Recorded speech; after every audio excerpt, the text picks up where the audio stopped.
হ্যাঁ রে, তুই যে বলছিলি গোটা কত ছেলে নিয়ে আসবি আমার কাছে পড়তে, তো কই লিয়ে আলি তুই? আমার পেছনে জায়গাটা তো ফাঁকা রয়েছে, ওখানে আর গোটা 10 ছেলে বসবি। अच्छा। তুই বলবি ছেলেগুলোকে যেন আসে পড়তে আমার কাছে। ठीक है। আমি কি খারাপ পড়াই বল? समझ गया। তোরা তো দেখতেই পাচ্ছিস। আপনি যে কত ভালো পড়ান সেটা দেখতেই পাচ্ছি। কি বলছিস? আমি যেটা পড়াই দেবো না সেইটাই শ্রেষ্ঠ, বুঝলি তো? আমার মতন পড়াতে আর দুনিয়াতে কেউ লাগবে, বুঝলি তো?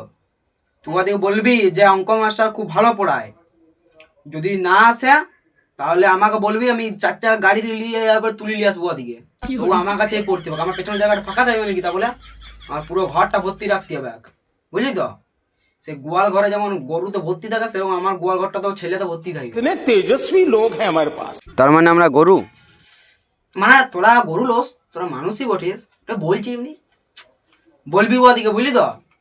নতুন বছর শুরু হয়েছে, বুঝতেই তো পারছিস, 2-4 পয়সা দরকার।